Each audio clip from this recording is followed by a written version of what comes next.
ഈ അവതരണത്തിൽപ്പെട്ട ഞാൻ പറഞ്ഞല്ലോ രാവിലെ എണീറ്റ് ഉടനെ കണ്ണാടി നോക്കി ഒന്ന് പുഞ്ചിരിച്ചാൽ അത് അവനവന് കൊടുക്കുന്ന ഒരു ഗിഫ്റ്റ് ആണെന്ന്. ഈ ഗിഫ്റ്റ് കൊടുക്കാറുണ്ടോ അതോ വെറുതെ ഗൂഗിൾ നോക്കി ഇന്നത്തെ എപ്പിസോഡ് തുടങ്ങാൻ ഒരു കാര്യം കണ്ടുപിടിച്ച് പറഞ്ഞതാണോ? എവിടെ കണ്ടാലും ഞാൻ നോക്കിയിട്ടൊക്കെ പോകാറുള്ളൂ. ഞാനും രാവിലെ എണീറ്റ് കഴിഞ്ഞാൽ ഒന്ന് കണ്ണാടിയൊക്കെ നോക്കി ഒരു അല്ല, പുറത്തിറങ്ങുന്നതിന് മുമ്പ് എല്ലാ മനുഷ്യനും ഒന്ന് കണ്ണാടി നോക്കും. ഞാൻ ചോദിച്ചത് അതല്ല, രാവിലെ എണീറ്റ് ഉടനെ ഫസ്റ്റ് പ്രിഫറൻസ് ആയിട്ട് കാണിക്കുന്ന ഒരു കണ്ണാടി നോട്ടമാണോ എന്നുള്ളതാണ്. എനിക്കുണ്ട്. അല്ലെങ്കിൽ നമ്മള് മനുഷ്യര് പൊതുവെ ഒരു ഇച്ചിരി നാസിസ്റ്റാണ്. നമുക്ക് എവിടെയെങ്കിലും ഒരു വഴിയിൽ യാത്ര പോകുന്ന ഒരു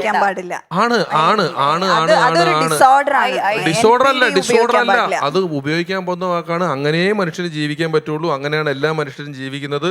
എല്ലാ മനുഷ്യനും ലോകത്തെ അളക്കുന്നതിന്റെ അളവെന്ന് പറയുന്നത് അവനവനാണ്. അവനവനെ വെച്ചിട്ട് അവനവൻ ഭൂമിയുടെ നടുക്ക് നിൽക്കുന്നു എന്ന് കരുതിയിട്ടാണ് ചുറ്റും എപ്പോഴും അളക്കുന്നത്. അങ്ങനെ പറ്റൂ. അത് ബോധപൂർവ്വം ചെയ്യുന്നതല്ല, അങ്ങനെയാണ് നമ്മൾ ഉണ്ടാക്കിയേക്കുന്നത്. പക്ഷെ അതൊരു ഡിസോർഡർ ആണ് ശരിക്കും. അല്ല, ജീവികൾ പോലും അങ്ങനെയാണ്. അങ്ങനെ പറ്റൂ. നിങ്ങളിപ്പോ ഇവിടെ പടയുന്നൊരു ശബ്ദം കേട്ടാൽ നിങ്ങൾ ഓടുക, എല്ലാവരും രക്ഷിക്കും, നമുക്ക് പോകാന്ന് പറയാൻ പറ്റും. നമ്മൾ റിഫ്ലക്സിൽ നമ്മൾ നാസിസ്റ്റാണ്. നമ്മൾ അവനവനെ രക്ഷിക്കാനേ നോക്കുള്ളൂ. അവനവനെ നമുക്ക് ഭയങ്കര ഇഷ്ടമാണ്. ഏതെങ്കിലും ഒരു വഴിയിൽ നിങ്ങൾ വെറുതെ ഒരു കണ്ണാടി ഫിറ്റ് ചെയ്ത് അവിടുത്തെ നടത്തത്തിന്റെ സ്പീഡ് കുറയുന്നത് നിങ്ങൾക്ക് കാണാൻ പറ്റും. നടന്നു പോകണം, അവിടെ നിൽക്കും, നോക്കും, ഒന്ന് ശരിയാക്കും, പിന്നെ നിൽക്കും. അങ്ങനെ നിൽക്കും. ലിഫ്റ്റ് കയറിയാൽ കണ്ണാടി ഉണ്ടെങ്കിൽ 8 or 10 നില പോയാലും നമുക്ക് അവനവനെ കണ്ടോണ്ട് നിൽക്കാൻ പറ്റും. എന്തിനാണ് ലിഫ്റ്റ് കണ്ണാടി വെച്ചിരിക്കുന്നത്? അല്ല, അതിന്റെ കഥ എനിക്കറിയാം. പറയൂ. കഥയുണ്ട്.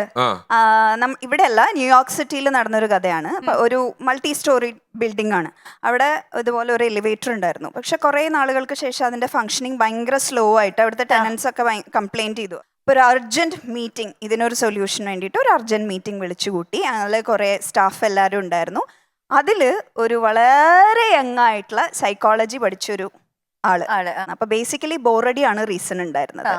അപ്പോൾ he came with a solution. Like ഇതിന്റെ ലിഫ്റ്റിന്റെ ഉള്ളിൽ ഒരുപാട് മിറേഴ്സ് വെച്ച് കഴിഞ്ഞാൽ ആൾക്കാർക്ക് അങ്ങോട്ടും ഇങ്ങോട്ടും അവരെ തന്നെ ആസ്വദിച്ചുകൊണ്ട് നീങ്ങുമ്പോ സമയം പോകുന്നത് അറിയില്ല. അങ്ങനെയാണ് ലിഫ്റ്റിന്റെ ഉള്ളിൽ മിറേഴ്സ്. മനസ്സിലായല്ലോ? കഥയാണ്. കഥ എന്ന് രചന പറഞ്ഞിട്ടല്ലേ പറഞ്ഞത്? അങ്ങനെയും ഒരു കഥ ഉണ്ട്.